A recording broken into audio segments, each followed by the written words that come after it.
Oke, kita mulai. Bismillahirrahmanirrahim. Assalamualaikum warahmatullahi wabarakatuh.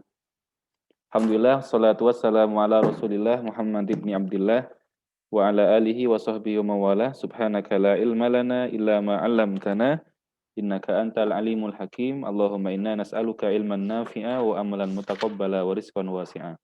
Nawaina ta'lim wa ta'allum kama nawau ulama'una salafus shalih wa li'ila'i kalimatillah wa litafaqquhi fid din. Qala al-musannif rahimahullahu taala wa nafa'ana bihi wa bi ulumihi wa madana bi asrari fid dharain amin.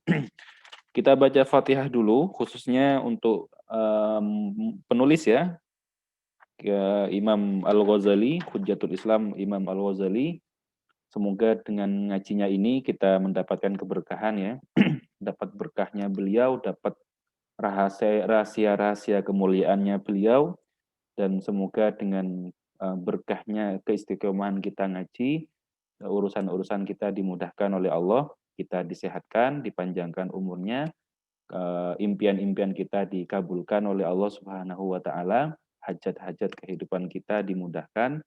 Kemudian orang tua kita niatkan juga pahala ngajinya untuk kedua orang tua kita yang masih hidup, semoga dipanjangkan umurnya, disehatkan zahir dan batinnya, dimudahkan rezekinya, dibahagiakan dunia dan akhirat. Yang sudah meninggal semoga diampuni dosanya, dilapangkan kuburannya, dan dijadikan ahli surga. Dan kita mohon juga kepada Allah, semoga kita dikumpulkan di surganya Allah, sebagaimana kita berkumpul di tempat ini, berkumpul dengan kedua orang tua nanti di surga, berkumpul dengan guru-guru kita dan para ulama. Ala hadhihi niyyah wa ala kulli niyatin sholihah wa ila hadratin nabiyil mustafa Muhammadin sallallahu alaihi wasallam bisiril Fatihah. A'udzu billahi minasyaitonir rajim. Bismillahirrahmanirrahim. Alhamdulillahirabbil alamin. Arrahmanirrahim. Maliki yaumiddin. Iyyaka na'budu wa iyyaka nasta'in. Ihdinas siratal mustaqim. Siratal ladzina an'amta 'alaihim ghairil maghdubi 'alaihim waladdallin. Amin. Baik, kita lanjutkan ngaji kitab Kimia Sa'adahnya Imam Al-Ghazali, Kimia Sa'adah atau proses mencapai kebahagiaan ya yang sebenarnya. Karena semua orang itu berharap bahagia. Paling tidak bahagia di dunia. Orang ateis itu pengennya bahagia di dunia saja. Tapi kita sebagai umat Islam, kebahagiaan kita yang kita harapkan jauh ya, jauh ke depan. Tidak hanya ketika di dunia, karena di dunia hanya sebentar. Usia umat Islam itu paling banter 60 sampai 70 tahun, itu sangat sebentar dibandingkan kehidupan akhirat. Yang paling penting kita menginginkan kebahagiaan di akhirat. Nah, di awal-awal fasal kita sudah bahas bahwa kalau pengen bahagia, maka harus mengenali diri. Kenal diri dulu, baru nanti akan bahagia. Karena sesuai dengan hadis, man arafa nafsahu, faqad arafa rabbahu. Siapa yang kenal dirinya, nanti pasti kenal Tuhannya. Kemudian, cara mengenal diri adalah nanti ada 5 pertanyaan ya yang harus kita jawab dengan baik agar kita bisa kenal. Pertanyaan yang pertama adalah, ayu syai'in anta, kamu ini orang yang seperti apa ya? Kamu ini siapa sebenarnya? Manusia yang diciptakan dari mani, kemudian yang hina sebenarnya, tapi juga sekaligus juga manusia yang mulia ya, dengan kebaikan-kebaikan, dan kita ini makhluknya Allah, hambanya Allah. Ya itu dijawab dengan utuh ya. Nanti kalau jawabannya utuh, nanti itu menentukan arah kehidupan kita. Pertanyaan pertama, siapa kita yang sebenarnya? Yang kedua, min aina ji'ta, kita ini dari mana dan mau kemana ya? Kita ini dari mana dan mau kemana? Ya berarti kita itu dari Allah, mau ke Allah juga ya. Inna lillahi wa inna ilaihi raji'un. Kita ini milik Allah, wa ilaihi raji'un, dan kepada Allah kita kembali. Ini harus harus kalian pahami ya. Innalillah itu harus meresap di dada kita itu, di hati kita. Makanya kalau idza asabatkum musibah qalu innalillahi wa inna ilaihi raji'un. Jadi ucapan istirja ini tidak hanya ketika ada orang meninggal, ada orang kecelakaan, kalian pun kepleset misalkan ya, baca itu innalillahi wa inna ilaihi raji'un. Bahwa saya ini miliknya Allah. Ya namanya miliknya Allah, mau diapakan pun ya. Mau diapakan pun oleh Allah, terserah Allah gitu. Jadi kalau misalkan naudzubillah kita kecelakaan ringan misalkan ya, itu innalillah ucapannya. Saya ini miliknya Allah, ya sudah. Allah takdirkan saya mengalami musibah apapun, saya ikhlas. Jadi ucapannya itu begitu. Innalillah, saya ini miliknya Allah, terserah Allah mau diapakan pun, gitu ya. Itu yang kedua, dari mana mau kemana? Itu harus kalian jawab dengan baik. Yang ketiga, wali ayyi syai'in khuliqta. Kita ini diciptakan untuk apa sebenarnya? Kita ini dilahirkan ke dunia itu apa tujuannya sebenarnya? Itu harus muncul ya. Kemudian yang keempat, wa bi ayyi syai'in sa'adatuka. Apa yang bisa membuatmu bahagia? Di dunia apa, nanti di akhirat apa? Nanti jawaban kalian itu akan menentukan kualitas hidup kalian. Kemudian yang kelima, yang terakhir, wa bi ayyi syai'in saqauka. Dan apa yang bisa membuat kamu celaka, rugi, sedih, itu kamu harus bisa jawab. 5 ini ya, kunci mengenal diri. Semakin baik jawaban pertanyaan ini, maka semakin bagus kualitas hidup kalian dan semakin bagus pengenalan kalian terhadap diri kalian. Oke, kemudian selanjutnya yang perlu dikenali adalah bahwa manusia itu ternyata ada 4 sifat atau 4 komponen karakter ya. Setiap manusia itu ada 4 komponen karakter. Yang pertama adalah komponen binatang ternak, hewan ya. Yang kedua adalah karakter binatang buas. Yang ketiga adalah karakter setan. Yang keempat adalah karakter malaikat. Ini ada di dalam manusia. Kemarin sudah dibahas, kalau hewan itu bahagianya dengan makan, minum, tidur, kawin. Ini bahagianya hewan ternak ya. Yang penting mereka bisa makan, bisa tidur, bisa kawin, sudah bahagia kalau hewan itu. Kalau binatang buas bahagianya dengan menerkam, mengalahkan orang, membunuh hewan yang lain, memakan yang lain. Itu hewan hewan buas namanya. Ya, seperti buaya, harimau. Itu karakter karakter mengalahkan orang, memakan orang, menikam orang, itu namanya karakter apa hewan buas. Itu ada di dalam diri kita. Ada kan di sekeliling kita itu yang dia itu bahagia kalau dia bisa mengalahkan orang, bisa makan orang, makan teman sendiri misalkan ya. Itu kan begitu ya. Itu hewan buas namanya. Yang ketiga ada karakter setan. Setan itu penuh dengan tipu daya. Dia banyak nipu orang, memprovokasi. Nah, memprovokasi dia hidupnya banyak memprovokasi orang. Itu namanya karakter setan ya. Kemudian menipu, kemudian apalagi berbuat kejelekan, keburukan itu setan. Karena setan itu tidak pernah berbuat baik. Setan itu jelek terus pokoknya. Nah, yang terakhir adalah malaikat. Wa sa'adatul malaikah, adapun kebahagiaannya malaikat fi musyahadati jamalil hadratir rububiyah. Nah, sekarang kita bahas malaikat itu bahagianya bagaimana? Malaikat itu bahagia dengan cara fi musyahadah jamalil hadratir rububiyah. Dengan cara menyaksikan keindahan ketuhanan, keindahan Tuhannya. Jadi malaikat itu bahagia kalau mereka bahagianya malaikat itu hanya sibuk dengan musyahadah ya, menyaksikan keindahan Tuhan. Kita bisa enggak menyaksikan keindahan Tuhan? Bisa. Gimana caranya? Kita menyaksikan betapa agungnya, betapa maha besarnya ciptaan Allah. Makanya kalau kita merenungi ciptaan langit, keindahan bintang gemintang itu, kemudian ingat dengan Allah, maka yang kita lihat akhirnya keindahan dan kemahabesaran Allah. Itu namanya musyahadah ya. Nah, nanti di akhirat itu, di surga itu, nikmatnya surga kalah dengan melihat Allah, zat Allah ya. Di surga itu nanti seluruh nikmat surga itu tidak ada artinya kalau sudah hadir nikmat melihat Allah itu. Malaikat tuh tiap hari kerjanya cuma itu kebahagiaannya, berzikir, mengingat menyaksikan keindahan Allah. Walaisa lil ghadab wasyahwa ilaihim tariqun. Nah, kalau malaikat itu laisa tidak ada lil ghadab marah wasyahwa dan sahwa ilaihim tariqun jalan. Jadi malaikat itu tidak ada celah untuk marah dan syahwat ya. Pengen makan, pengen kawin, pengen tidur itu tidak ada. Di apa? Di kamusnya malaikat itu tidak ada ya. Karena mereka itu karena mereka itu tidak punya syahwat, tidak punya marah. Kemudian ini sudah ada warning sudah dari US Zoom-nya. Itu malaikat ya. Kita harus jadi manusia seutuhnya ya. Terutama kalau menilai orang. Kamu kalau nilai orang, jangan jadikan orang itu seperti setan. Gimana setan itu? Tidak ada benernya. Kamu kalau benci sama seorang, jangan sampai menghilangkan kemanusiaan orang itu. Manusia itu gimana? Ya manusia itu bisa benar, bisa salah. Kalau kamu menjadikan orang itu tidak pernah bisa benar, berarti kamu menjadikan orang itu seperti setan. Setan itu tidak ada celah untuk benar. Sebaliknya, sikap kalian terhadap orang yang kalian cintai, orang yang kalian sukai itu sama. Jangan jadikan dia seperti malaikat. Tetap dia manusia. Jangan jangan anggap bahwa orang yang kamu suka itu benar terus. Ada salahnya. Ada salahnya juga ya. Jadi yang benar adalah kita harus bersikap pada orang itu seperti kita bersikap pada manusia yang seutuhnya. Manusia itu bisa benar, bisa salah. Sehingga itu kita tidak fanatik akhirnya. Nah ini fungsinya ya. Kita akhirnya tidak fanatik. Kenapa? Oh dia manusia. Namanya manusia pasti ada salahnya. Oh dia itu, orang yang kita benci itu, dia manusia juga. Pasti ada benernya.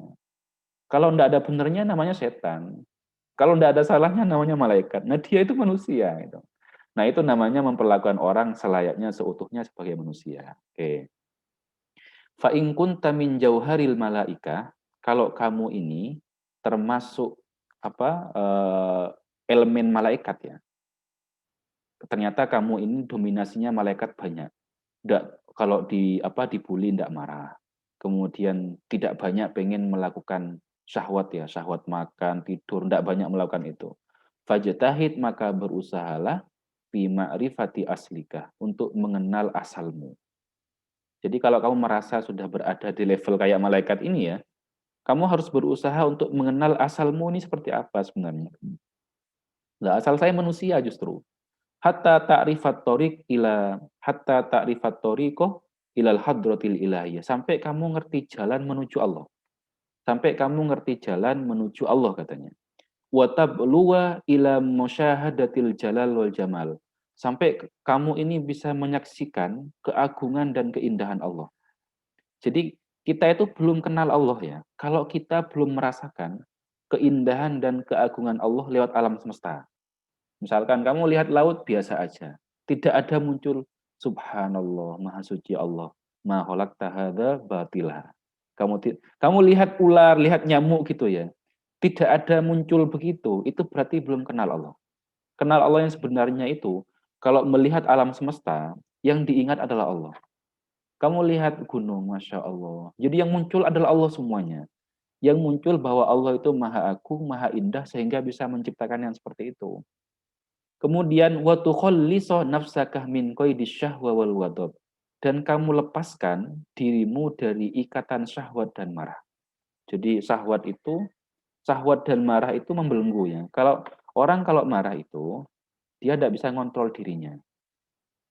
Siapa kayak Ali Mustafa ini kan dia apa pendekar ya. Jadi kalau fighting itu gimana? Bagaimana orang kalau fighting, kalau marah, dia tidak akan bisa ngontrol dirinya. Kalau sudah tidak bisa ngontrol dirinya, maka pintu-pintu kelemahannya terbuka. Orang yang marah ketika fight itu, dia akan lawan kalah. Tapi orang yang tenang, maka dia bisa mengondisikan dirinya. Ya, kayak Ip Man gitu. Kalau berantem kayak Ip Man, musuhnya 100 orang, mau 1000 orang, dia tetap tenang. Ya. Meskipun ya film tidak apa-apa, tapi memang begitu memang. Orang tenang itu akan mudah menemukan solusi-solusi hidupnya. Nah, gitu ya. Wa ta'lam anna hadhihi sifati, dan kamu harus tahu bahwa sifat-sifat ini, sifat apa tadi? Hewan, sifat binatang buas, sifat setan, sifat malaikat. Kalian harus tahu bahwa sifat-sifat ini li ayyi syai'in rokibta fika.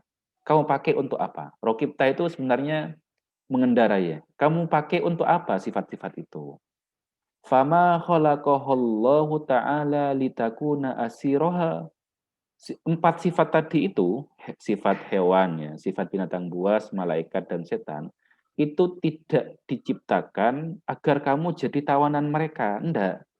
Jangan sampai kamu itu jadi tawanan sifat kebinatangan. Nah, gimana kalau jadi tawanan? Ya, hidupmu hanya dihabiskan untuk memuaskan nafsu kebinatangannya. Apa? Pokoknya makan, mangan, terus apalagi tidur, sudah. Hidupnya hanya begitu saja. Itu namanya jadi tawanannya sifat kebinatangan. Kamu tidak bisa mengendalikan maksudnya ya.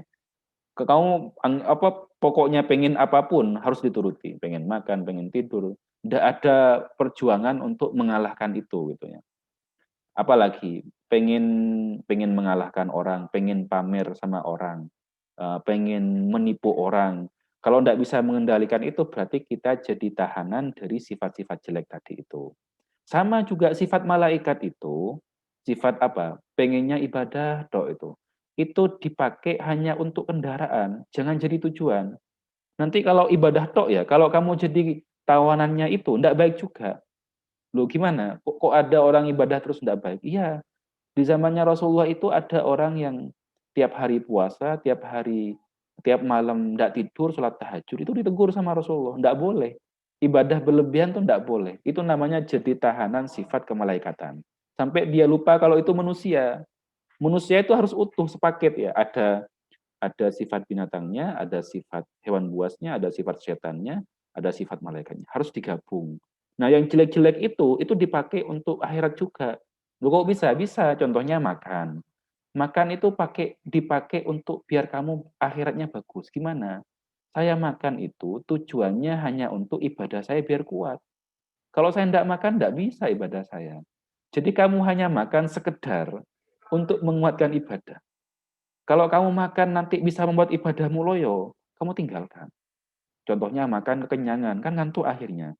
Belajar tidak semangat, ngaji tidak semangat. Kenapa? Kekenyangan. Ini namanya sifat kebinatangannya sudah mengalahkan sifat malaikatnya. Jadi harus dikompar dengan baik sifat binatang, sifat setan, sifat binatang buas, malaikat digabung jadi satu, kamu jadi manusia yang baik nanti. Kalau kamu pilih salah satunya, tidak jadi manusia. Ibadah tok gitu, tidak ada unsur. Nah, ibadah tok itu maksudnya tidak ada unsur makannya, tidak ada unsur kawinnya, nikahnya, tidak ada unsur ininya. Itu bukan manusia. Makanya orang Nasrani itu dicaci oleh Islam, oleh Allah itu. Karena mereka itu ekstrim. Rohib-rohibnya itu, pendeta-pendetanya itu kan mengharamkan mereka nikah. Itu namanya ekstrim sudah ya. Islam itu enggak, Islam kiainya enggak, Islam kiainya tetap nikah, ulamanya tetap nikah. Kalau pendeta beda, kalau pendeta. Itu ya. Jadi kita itu manusia harus utuh ya, harus utuh. Nah, sifat-sifat yang tadi itu kamu pakai untuk kendaraan menuju akhirat. Apa contohnya misalkan ya? Sifat-sifat binatang buas mengalahkan dan menghancurkan orang lain. Itu bisa dipakai untuk menuju akhirat, bisa dipakai untuk mengalahkan orang-orang kafir. Jadi sifat insting mengalahkan dan menghancurkan orang itu dipakai untuk menghancurkan orang yang menghancurkan Islam. Kalau tidak punya sifat binatang buas, nanti kalau perang, lo gimana? Santai saja, tidak perang akhirnya dia. Tidak bisa menang akhirnya. Jadi sifat binatang buas itu kepake juga untuk hal-hal kebaikan. Misalkan Islam direndahkan, misalkan ya. Kamu tidak punya sifat binatang buas, itu sudah ngalah saja. Sudah, tidak apa-apa. Dicaci, nabinya dihina, sudah biasa aja. Itu namanya tidak punya sifat binatang buas. Ulama Al-Azhar Mesir itu kemarin menyikapi Macron, siapa Macron? Macroni ya, Macron apa Prancis itu. Nah, dia itu ulama Mesir itu pakai kecerdasan ini. Mereka itu ulama Mesir yang dipimpin oleh Grand Syekh Ahmad Thoyyib itu mengumpulkan seluruh ulama, kemudian membuat musyawarah dan membuat kesepakatan bahwa akan membawa Macron ke persidangan internasional. Itu namanya menempuh jalur-jalur yang cerdas ya. Di antaranya juga boykot. Boykot juga boleh lah, boykot hal-hal yang membuat orang Prancis nanti mikir-mikir akhirnya. Nah, begitu ya, itu namanya menggunakan karakter binatang buas untuk kebaikan menuju akhirat. Jadi fungsinya di situ. Nah, baik, jangan sampai kalian tuh jadi tawanan sifat-sifat yang tidak baik tadi itu. Watushiruha lisafar alladzi qada muka. Dan kamu jadi tundukkan tuh ya. Jadi kita kendalikan sifat tadi itu untuk menuju akhirat. Kalau tidak dipakai jangan. Misalkan sifat binatang makan dan makan minum. Kalau tidak dipakai jangan. Kita tidak bisa kuat ibadah nanti. Makanya bahasanya Imam Ghazali itu jadikan kendaraan. Kamu kan pengennya ke Malang misalkan ya. Sudah sifat-sifat itu jadikan kendaraan untuk sampai ke Malang. Yang kalau kamu tidak pakai kendaraan itu tidak akan sampai. Kamu tidak pakai sifat binatang, nggak pakai sifat hewan buas misalkan ya, tidak akan sampai ke akhirat. Kenapa? Nanti kayak pendeta tadi itu, dia makannya pun banyak puasanya, kemudian nggak kawin dan lain-lain, sudah itu. Nanti dia nggak akan sampai ke akhirat, nggak akan sampai kepada kebahagiaan yang sebenarnya. Oke, lanjut. Wa taj'alu ihdaha markabaka wal ukhra silahuka. Kamu jadikan kendaraan ya, markab itu kendaraan, wal ukhra silahuka, dan yang lain jadikan senjata. Kayak sifat binatang buas itu kamu jadikan senjata. Biar tidak diinjak-injak nanti. Kayak Islam tadi, tidak boleh kita diam itu. Harus kita punya kecerdasan ya. Biar Islam itu nanti tetap mulia. Kita harus berjuang. Hatta tusayyidu biha sa'adataka. Sampai kamu bisa mendapatkan kebahagiaanmu. Nah, itu ya. Faida balauta gharadaka, kalau kamu sudah sampai pada tujuanmu, sudah sampai ke Malang, sampai ke Surabaya dengan kendaraan sifat-sifat tadi itu, faqawim biha tahta qadamaika. Maka qawim itu jek-jek apa ya bahasa Indonesianya itu. Maka pertahankan. Pertahankan di bawah telapak kakimu. Diinjak gitu maksudnya ya. Wa irja ila makani sa'adatika, dan kembalilah kepada posisi kebahagiaanmu. Wa dzalikal makan qararu khawasil hadratul ilahiyah. Posisi kebahagiaan itu ada dua ya. Satu itu adalah posisi kebahagiaan kalau kita itu bisa melihat Allah. Melihat tuh gini ya, bukan melihat secara fisik ya. Oh, umat Islam itu tidak bisa melihat Allah secara fisik ya, di dunia terutama. Hanya bisa melihat penampakan-penampakan, bukan penampakan ya, tanda-tanda, tanda-tanda keagungan Allah lewat alam semesta. Yang kayak Ustaz tadi bilang itu ya, kamu jalan, ketemu dengan awan, kamu ingatnya Allah. Masya Allah, ya Allah luar biasa. Yang muncul itu subhanallah, Masya Allah. Itu namanya melihat ya, musyahadah hadratul ilahiyah. Itu levelnya khawas, levelnya orang spesial. Kalau sudah bisa begitu, itu sudah kamu masuk wali namanya. Masuk orang yang dekat dengan Allah lah pokoknya. Yang kedua, posisi kebahagiaannya adalah wa qararul awam darajatil jannah. Posisi orang awam ya, orang kebanyakan itu kebahagiaannya adalah surga, level-level surga. Oh, orang-orang awam itu yang penting dapat surga sudah bahagia. Tapi kalau orang khusus ya, orang spesial, bahagianya itu sudah mikir surga. Pokoknya dia bisa melihat Allah, melihat tanda-tandanya Allah, dapat ridhonya Allah, dia sudah senang. Ini level-level yang orang-orang khusus ya, tidak banyak kayak kiai-kiai para wali itu begitu. Makanya Ustadz itu sering bilang begini ke guru-guru itu, kalau mau merubah anak itu ada 3 tahapan. Islam itu punya 3 tahapannya. Nanti kalau kalian jadi guru ya, ini sekarang sudah banyak yang jadi guru. Merubah anak itu, merubah orangnya, itu ada 3 tahapan. Satu ya, dalam Islam itu. Satu itu dengan cara mahabbah ya. Mahabbah itu minat. Kalau bahasa pendidikan itu minat. Dipantik ya. Tapi minat ini susah ya. Butuh kesadaran tingkat tinggi. Contohnya para wali itu, kayak katanya Robi'ah al-Adawiyah itu, saya beribadah bukan karena surga, bukan karena neraka. Saya beribadah itu karena cinta sama Allah. Nah ini minat namanya. Contoh gampangnya, misalkan Ali ngafalkan Quran, bukan karena dipaksa, diancam, dihukum kalau tidak hafal, atau karena diiming-imingi pahala atau reward, tapi dia suka soalnya. Saya suka dengan Al-Quran, maka saya ngafalkan. Ini namanya level tertinggi, mahabbah ya. Kalau kamu bisa memantik minat mahabbah orang lain, dia akan berubah sendirinya. Tidak usah dipaksa sudah. Gimana misalnya, kita pengen memotivasi orang biar menghafalkan misalkan. Ini sudah pantik kesadaran dia tentang kecintaan menghafalkan. Dia akan jadi nanti. Tapi ini tidak banyak ya yang bisa begini. Yang kedua, yang di bawahnya mahabbah itu adalah sawab, pahala. Orang beribadah karena pengen dapat pahala. Kamu sedekah kan karena pengen dapat pahala. Puasa Senin Kemis karena pengen dapat pahala. Tapi tidak ada ancamannya ini. Ini seperti ibadah-ibadah sunnah itu loh. Ini levelnya lebih banyak lagi ketimbang yang pertama. Banyak orang yang sholat tahajud, banyak orang yang puasa Senin Kemis. Kenapa? Karena mengharap pahala, reward ya. Jadi merubah orang dengan cara diiming-imingi hadiah. Ini levelnya lebih banyak ketimbang yang pertama. Yang terakhir, yang paling banyak justru ya, level orang itu dia berubah kalau diancam.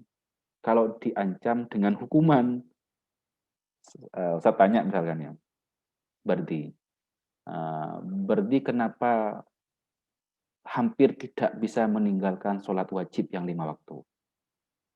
Karena ada ancaman neraka. Kenapa berarti bisa meninggalkan sholat tahajud, bahkan sering misalkan? Kenapa? Karena tidak ada ancamannya hanya reward saja. Jadi orang itu paling banyak adalah level paling bawah ini. Dia mau berubah kalau diancam.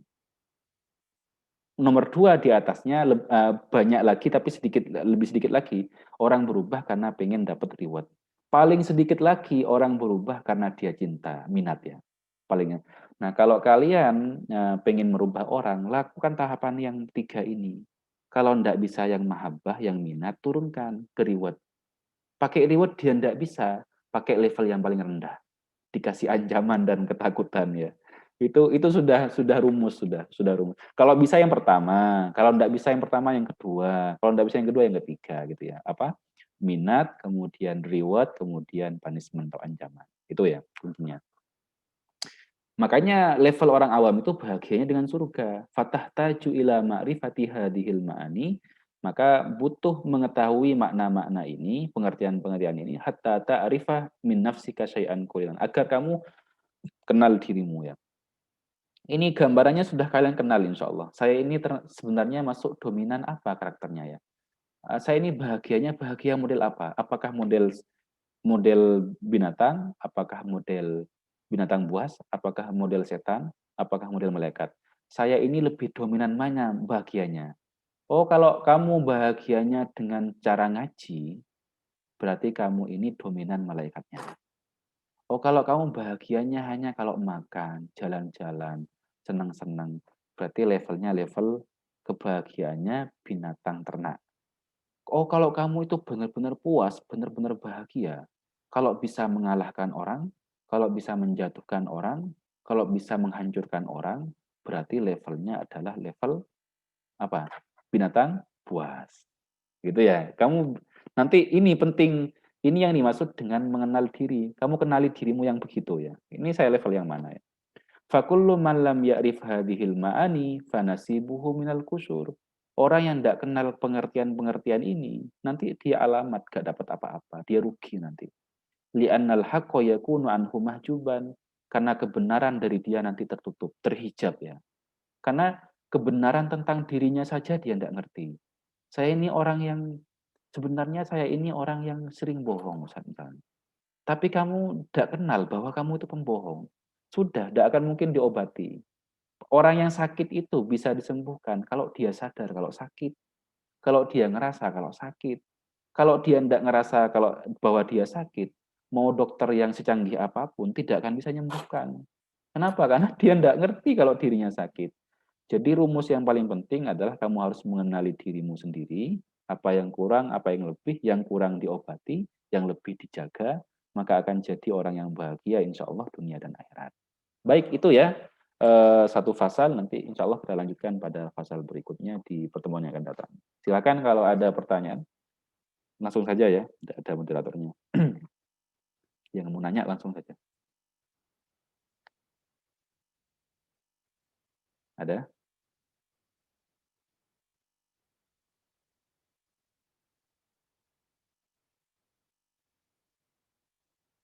Ini pesertanya. Assalamualaikum Ustaz. Assalamualaikum, ya Riza. Saya mau tanya, Ya, bagaimana misalnya kan dalam mengubah hidup itu kan harus merubah kayak ke jalan yang benar. ya. Tapi misalnya ketika seseorang itu ingin melakukan perubahan, dia mikir ini jalannya benar. Ternyata di akhirnya ternyata hasilnya buruk. Yang mengubah dia menjadi buruk lagi gitu, Ustaz. Nah itu bagaimana mengetahuinya itu ini ternyata jalannya yang salah itu. Atau menurut dia sebenarnya benar, tapi pas ketika di akhir dia balik lagi ke jalan keburukan tersebut tuh. Itu bagaimana mengetahuinya Ustaz biasanya? Banyak kan orang gitu. Cara mengetahui ini ya, apakah jalan yang dia pilih sudah benar gitu ya. Iya Ustaz. Ya. Cara untuk mengetahui itu, tidak ada cara lain ya. Yang pertama ilmu. Jadi itu akhirnya pentingnya ilmu agama terutama ya. Makanya ada hadis, "May yuridillahu bihi khairan yufaqihu fiddin." Barang siapa ya, ini hadis sahih ya, jadi sangat terkenal. Barang siapa yang katanya Rasulullah, barang siapa yang ingin Allah jadikan dia baik, maka dia fahamkan agama. Ini makanya kalau pengen jadi orang baik itu harus paham agama dulu. Ilmunya harus paham. Kenapa? Dia biar tahu bahwa jalan yang dia lalui sudah benar. Karena agama ini yang nuntun bahwa ini loh, ini jalan sesat, ini jalan yang baik, ini yang haram, ini yang halal, ini yang sunnah, ini yang mubah. Itu ilmu agama. Maka biar kita tidak tersesat, kita harus paham ilmu agama itu. Jadi Ustadz sering bilang, untuk menjadi orang baik itu harus paham agama, wajib ya. Syarat pertama itu harus paham agama. Kalau tidak bisa, nah, meskipun ya orang yang paham agama belum tentu baik, tidak auto ya. Tapi syarat jadi orang baik harus paham agama. Paham ya? Kenapa tidak auto? Karena ada orang paham agama, tidak mengamalkan ilmunya, tidak dapat hidayah, maka ilmu agamanya tidak berfungsi akhirnya. Tapi syarat jadi orang baik harus paham agama dulu, biar dia tahu mana yang benar, mana yang salah. Yang kedua, kalau misalkan saya sudah agak terlambat, saat sudah usia misalkan 50 tahun. Mau belajar agama dari awal sudah agak terlambat kayaknya. Bisa cuman agak lambat. Gimana caranya? Maka tanya pada orang yang tahu agama. Dia tanya, apakah jalan yang saya lalui sudah benar? Kalau bahasa Al-Qur'annya itu fas'alu ahlad dzikri in kuntum la ta'lamun. Kalau kamu tidak ngerti, tanya pada yang ngerti.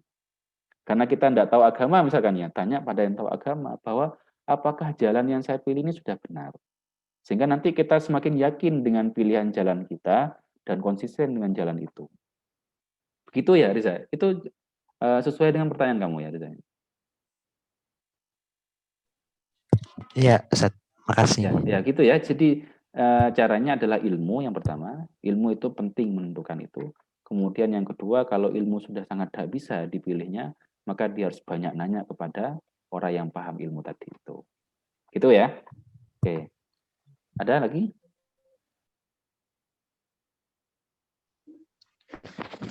Saya, Ustaz. Ya. Coba Berdi. Ya, Ustaz. Saya kan pernah baca ada tulisan itu setiap kehidupan itu harus kita pandang melalui dua sisi Ya. atau melihat dari sisi yang berbeda. Itu apakah benar seperti itu atau gimana? Maksudnya gimana? Gimana? Coba Berdi. Maksudnya apakah setiap hal yang kita ingin ketahui itu harus kita melihat dari sisi yang berbeda atau gimana, Ustaz? Oh iya. Oh, oke, Ustaz paham. Jadi ya orang biar bijak ya, orang biar bijak itu, biar tidak saklek, biar tidak kaku, dia harus bisa melihat dari berbagai sisi. Contoh paling nyata ya, contoh paling nyata. Kamu tulis angka 3 ya. Ya, bukan angka 3. Angka 6 ya, angka 6. Kamu tulis angka 6, kemudian setelah itu, kalau kamu hanya melihatnya dari sudut depan ya, dari sudut depan ya, 6 itu kamu tulis di papan, kamu tulis di depan, ya kamu akan ngotot bahwa itu 6. Tapi kalau ada orang melihat dari arah atas ya, dibalik gitu loh papannya itu. Dia jadi 9 kan ya? Dia kan jadi 9. Atau contoh lain, kamu nulis huruf W di papan ya, huruf V. Kamu tulis huruf V ya. Kemudian orang kalau melihat dari sudut satunya, dia akan yakin itu W. Ini W loh. Ini huruf W. Kemudian ada yang melihat dari sudut yang lain, enggak ini M. Ya kan? Kalau dibalik kan jadi M.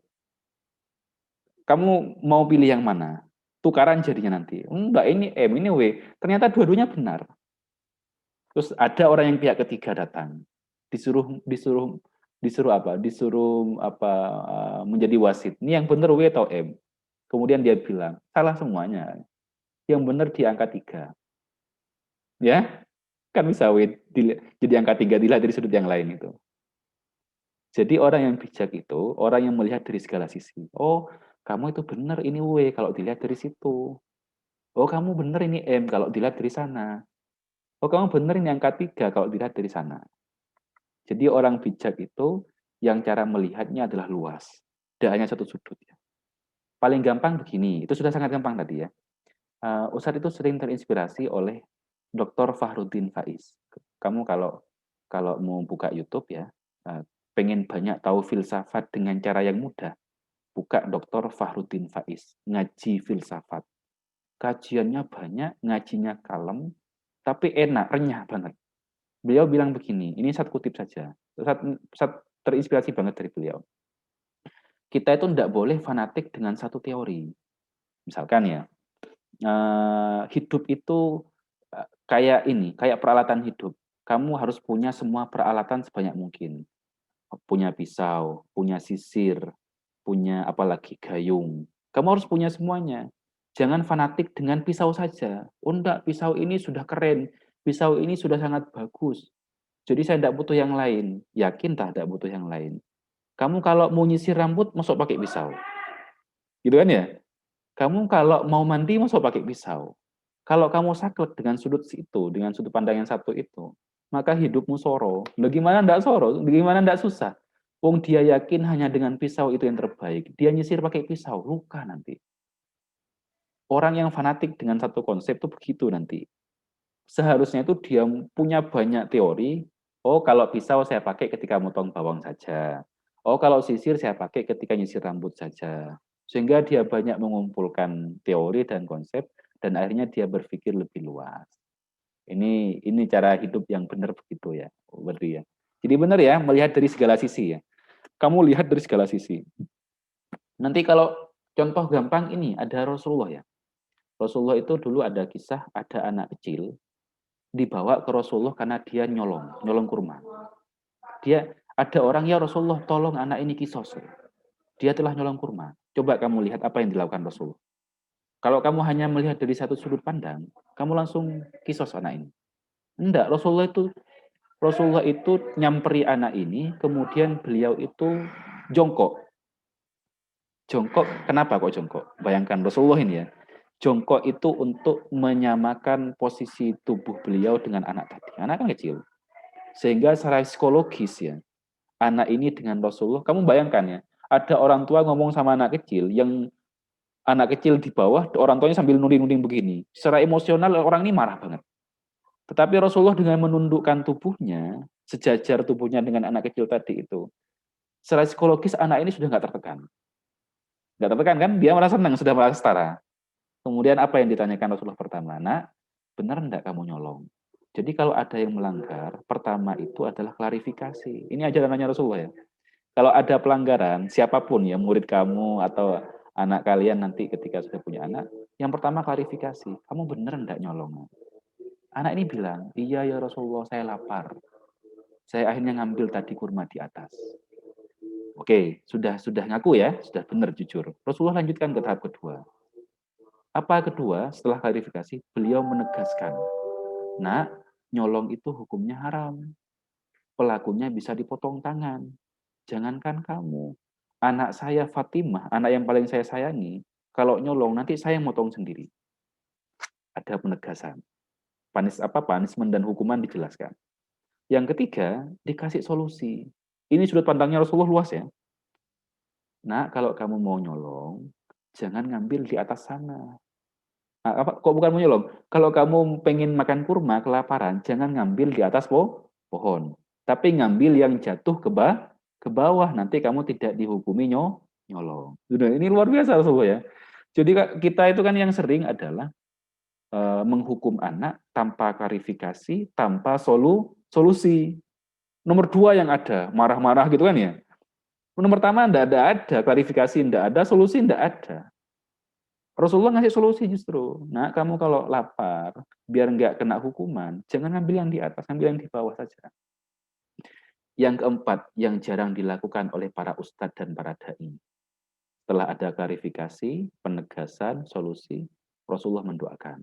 Dipegang dadanya sama Rasulullah, nak semoga kurma yang kamu makan tadi itu jadi kurma yang mengenyangkan kamu, sehingga kamu tidak butuh mengambil barang yang haram lagi. Wah, sini enggak ada dilakukan oleh pernah enggak kamu dilakukan begitu sama musyrifnya di ICM dulu?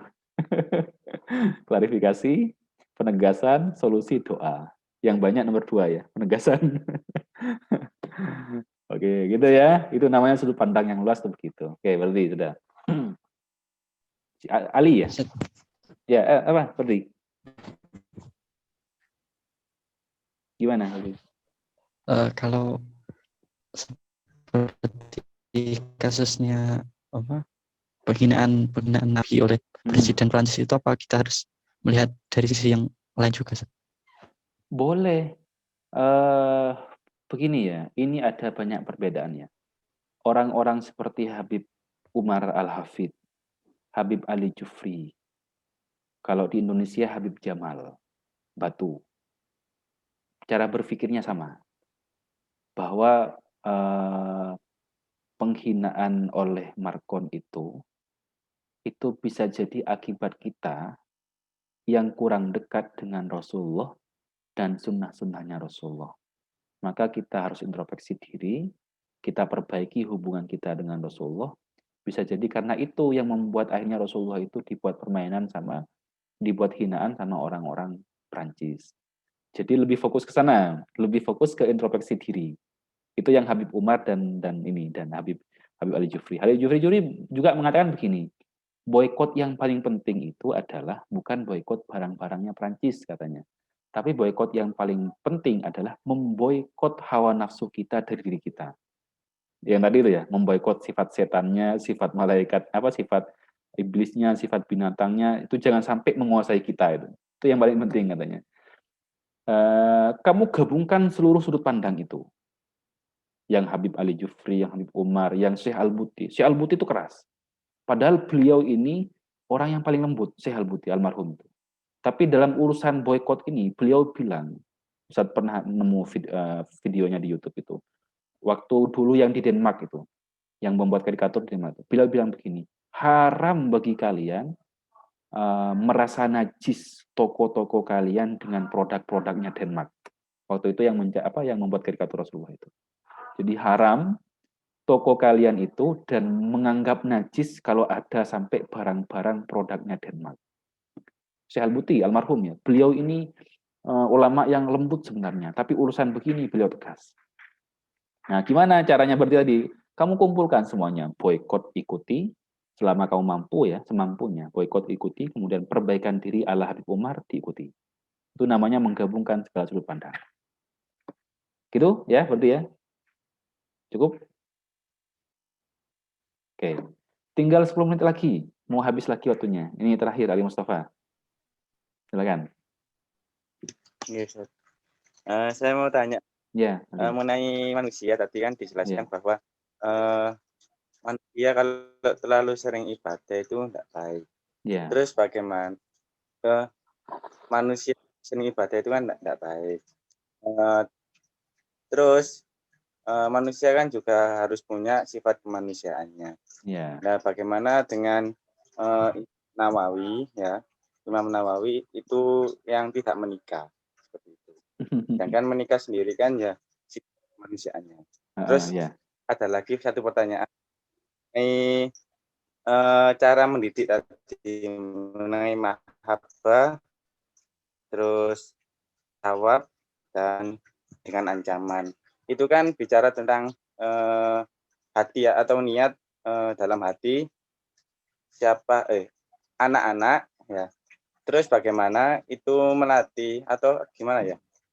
Menumbuhkan dalam hati itu bahwa ketika kita ibadah, kita bukan ditakuti oleh neraka ataupun dengan harapan kita mendapatkan pahala, tapi kita berusaha bahwa kita itu punya rasa cinta pada Allah seperti itu. Ya. Oke, sudah ya. Yang pertama adalah apa tadi yang pertama? Apa tadi Ali Mustafa?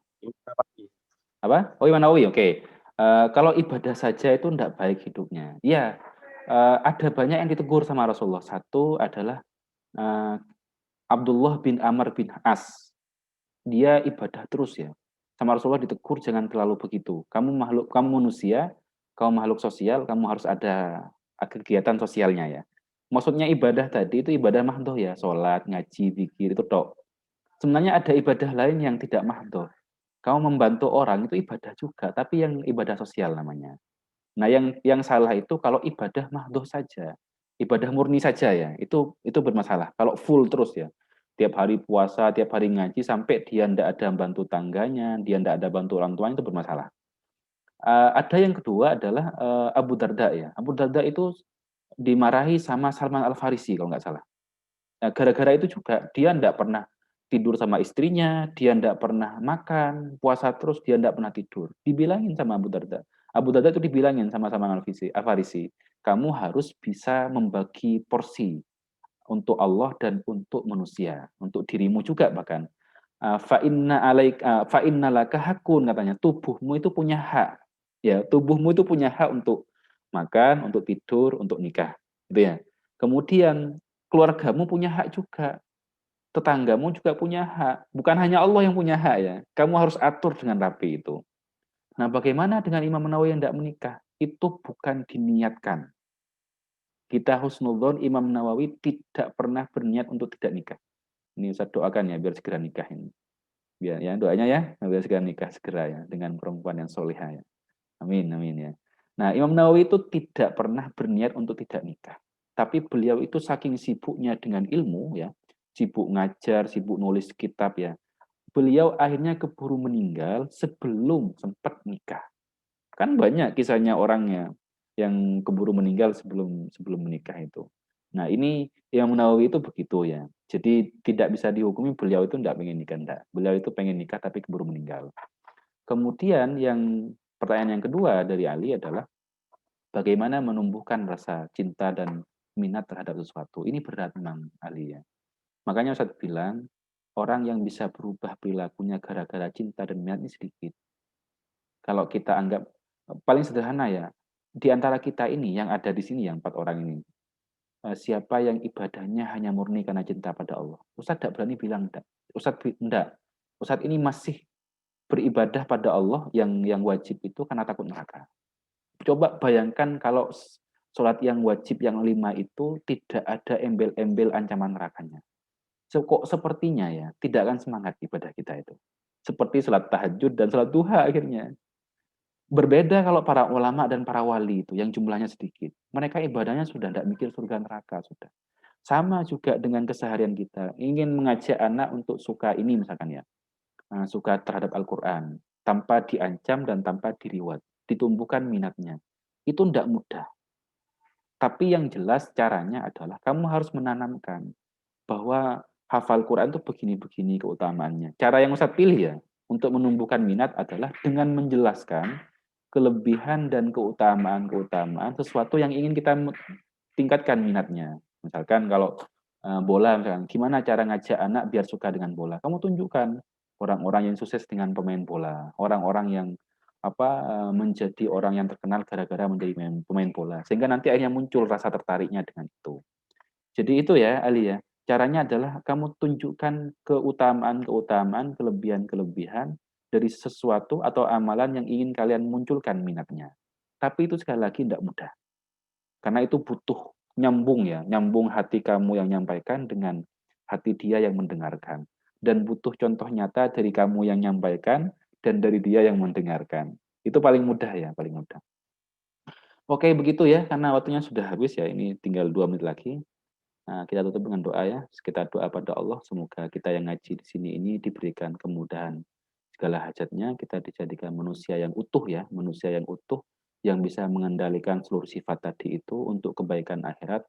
Dan berdoa pada Allah, semoga nanti kita dikumpulkan di surganya Allah ya, sebagaimana kita dikumpulkan di tempat ini, dan semoga kita dapat keberkahan Imam Ghazali dengan mengaji tiap minggu begini, dapat keberkahan dan orang tua kita dibahagiakan ya, yang masih hidup dan yang sudah meninggal dibahagiakan dengan barokahnya ngaji kitab ini. Ala hadiniyah wa ala kulli niyatin sholihah wa ila hadratin nabiyil mustafa Muhammadin sallallahu alaihi wasallam bisiril Fatihah. A'udzu billahi minasyaitonir rajim. Bismillahirrahmanirrahim. Alhamdulillahirabbil alamin. Bismillahirrahmanirrahim. Maliki yaumiddin. Iyyaka na'budu wa iyyaka nasta'in. Ihdinas siratal mustaqim. Shiratal ladzina an'amta 'alaihim ghairil maghdubi 'alaihim waladdallin. Amin. Itu ya, kurang lebihnya mohon maaf. Wassalamualaikum warahmatullahi wabarakatuh. Kita tutup dengan doa kafaratul majlis. Subhanakallahumma wa bihamdika asyhadu an la ilaha illa anta astaghfiruka wa atubu ilaik. Ya, silakan yang mau live ya. Seperti Ali, makasih ya Reza. Semoga sukses semuanya. Terima kasih Ustaz. Ya, Terima kasih, sama-sama. Ustaz. Terima kasih Ustaz. Sama-sama.